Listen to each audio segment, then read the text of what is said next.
নমস্কার বন্ধুরা, আরও একটা নতুন রেসিপির ভিডিওতে আপনাদের সবাইকে স্বাগত। আজকে বানাচ্ছি ডমিনো স্টাইলে জিঙ্গি পার্সেল, ভেতরে চিকেন স্টাফিং দিয়ে।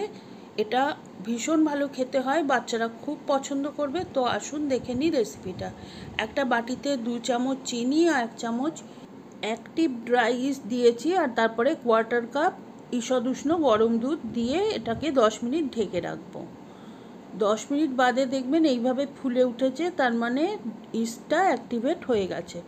আর যদি দেখেন এরকম হচ্ছে না, তাহলে কিন্তু এই মিশ্রণটা ফেলে দিয়ে আবারও নতুন করে তৈরি করতে হবে, কারণ ইস্ট বেশি টেম্পারেচারে কিন্তু মরে যায়। সেজন্য দুধের টেম্পারেচারটা মোটামুটি আঙুল ডোবানোর মতো গরম রাখতে হবে। আর এখন ময়দা দিয়ে দিয়েছি 1 কাপ, আর কিছুটা অরেগানো দিয়ে দিচ্ছি। আপনাদের কাছে অরেগানো না থাকলে আপনারা মিক্সড হার্ব বা যে কোনো হার্ব দিতে পারেন। সামান্য একটুখানি লবণ দিয়ে দিয়েছি, আর এখন ময়দাটা আমি ভালোভাবে মেখে নেব। আর একটা কথা বলে রাখি, সেটা হচ্ছে দুধের বদলে আপনারা কিন্তু দুধের জায়গায় জলও দিতে পারেন। একটুখানি অল্প গরম করে নিয়ে জল দেবেন, আর একদম খুব সফট, যেরকম লুচি পরোটার ডো আমরা বানাই সেই রকমই একটা ডো বানিয়ে নিতে হবে।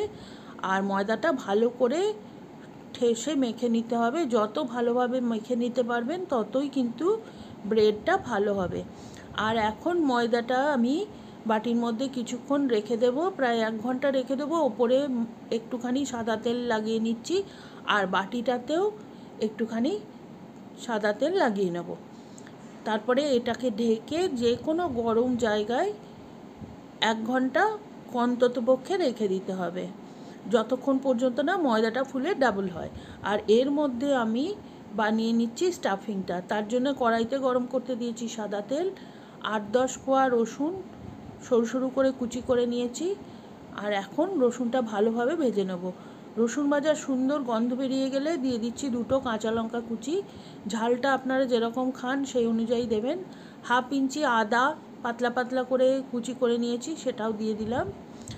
আর এগুলো একটু ভালোভাবে ভাজা হয়ে গেলে দিয়ে দিচ্ছি একটা মিডিয়াম সাইজ পেঁয়াজ, এটাও সরু সরু করে কুচি করে রেখেছি, সেটা দিয়ে দিলাম। এখন ভালোভাবে ভেজে নেব ততক্ষণ পর্যন্ত যতক্ষণ না পেঁয়াজে একটা সুন্দর কালার চলে আসে। আর দিয়ে দেব সামান্য একটুখানি লবণ। এখন দেখুন পেঁয়াজটা বেশ খানিকটা নরম হয়ে এসছে। এখন দিয়ে দিচ্ছি চিকেনটা। এই চিকেনটা বোনলেস করে নিয়েছি, আর খুব সরু সরু ছোট ছোট পিস বানিয়েছি। চিকেনটা ভালোভাবে নেড়ে চেড়ে নিলেই দেখবেন জল বেরোচ্ছে। এখন দিয়ে দিচ্ছি পেরি পেরি মশলা। এর জায়গায় আপনারা যে কোনো মিক্সড হার্ব, লঙ্কা গুঁড়ো এগুলো দিতে পারেন। সব কিছু দিয়ে ভালোভাবে আবার মিশিয়ে নিচ্ছি। দিয়ে দিলাম একটুখানি মেয়োনিজ, নর্মাল একদম প্লেন মেয়োনিজটা আমি এখানে ইউজ করেছি। আপনারা চাইলে এখানে হার্ব মেশানো যে মেয়োনিজ পাওয়া যায় সেটাও ব্যবহার করতে পারেন। দিয়ে দিলাম 2 টেবিল চামচ মতো টমেটো সস, আর 1 চামচ পিৎজা সস। আপনাদের কাছে যেটা থাকবে সেটাই দেবেন। এখন আমি দিয়ে দিলাম একটু চিলি ফ্লেক্স, আর ভালোভাবে নেড়ে চেড়ে রান্না করে নেব যতক্ষণ পর্যন্ত না চিকেনটা সফট হয়ে যায়। তো আমার চিকেনটা প্রায় রান্না হয়ে এসছে, কেননা চিকেনটা খুব সরু করে কাটা ছিল। ঢাকনা দিয়ে গ্যাসটা অফ করে দিয়েছি। আর এদিকে দেখুন 1 ঘন্টার বাদে দেখাচ্ছি ময়দাটা কিন্তু বেশ অনেকটা ফুলে উঠেছিল। তো আমি এবার এটাকে আবারও একবার ভালো করে মেখে নেব, আর পুরো যে হাওয়াটা ছিল সেটা সমস্ত একদম বার করে দেব। আর ময়দাটা কিন্তু এখানে এরকম স্ট্রেচ করে করে একটু মেখে নিতে হবে ভালোভাবে, তাতে করে আপনার ব্রেডটা নরম হবে, সুন্দর হবে।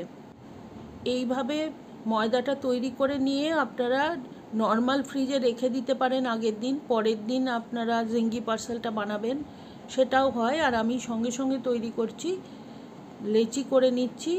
নর্মাল আমরা পরোটা তৈরি করার সময় যেরকম লেচি করি সেই সাইজেরই লেচি করে নিচ্ছি। আর 1 কাপ ময়দায় আমার 5টা জিঙ্গি পার্সেল হয়েছিল। এখন একটা লেচি নিয়ে নিয়েছি, সামান্য একটু ময়দা ছড়িয়ে এটাকে বেলে নেব। একটু পাতলা করেই বেলতে হবে, আমি দেখিয়ে দিচ্ছি থিকনেসটা কেমন হবে।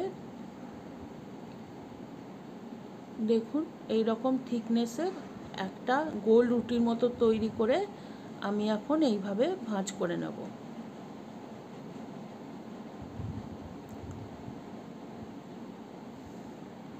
এখন মাঝখানে দিয়ে দিচ্ছি চিজ।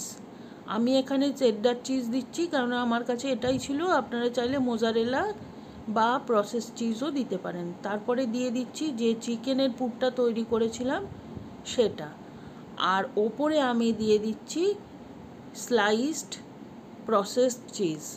একটা স্লাইসের অর্ধেকটা দিয়েছি, আপনারা চাইলে এখানেও আবার মোজারেলা বা অন্য কিছু দিতে পারেন। তিন দিকটা এমনি করে চেপে দিলেই লেগে যাবে, বা সামান্য একটুখানি জল দিয়েও লাগিয়ে নিতে পারেন।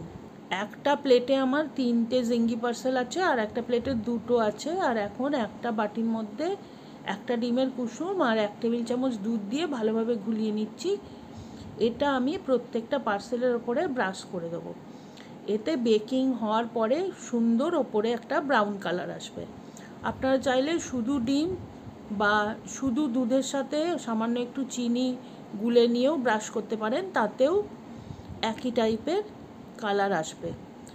তো ভালোভাবে ব্রাশ করে নিয়ে এটা আমি 30 মিনিট মতো রেখে দেবো এইভাবে। আর তারপরে দুটো আমি কড়াইয়ের মধ্যে দিয়ে দিচ্ছি বেক হতে, ঢাকনা দিয়ে লো হিটে 18 মিনিট বেক করে নিয়েছি, তাতেই হয়ে গেছে আমার। আর 3টে দিয়েছিলাম ওটিজিতে 180 ডিগ্রি সেন্টিগ্রেডে 20 মিনিট বেক করেছি। ওটিজিতে একটু সময় বেশি লেগেছে। দুটোই কীরকম হয়েছে আপনারা দেখতেই পেলেন। এখন গরম গরম অবস্থায় আমি ওপরে একটুখানি বাটার ব্রাশ করে দিচ্ছি, এতে করে ওপরটা শাইন করবে, বেশ চকচক করবে, আর শুকিয়েও যাবে না, নরম থাকবে। এখন আমি একটা ভেঙে দেখাচ্ছি, দেখুন ভেতরে কত সুন্দর হয়েছে, আর ভীষণ নরম, অত্যন্ত সুন্দর হয় খেতে। আপনারা বাড়িতে অবশ্যই একবার ট্রাই করবেন, কমেন্ট করে জানাবেন কেমন লাগলো। আর রেসিপিটা যদি ভালো লাগে তো please like, share and subscribe my channel.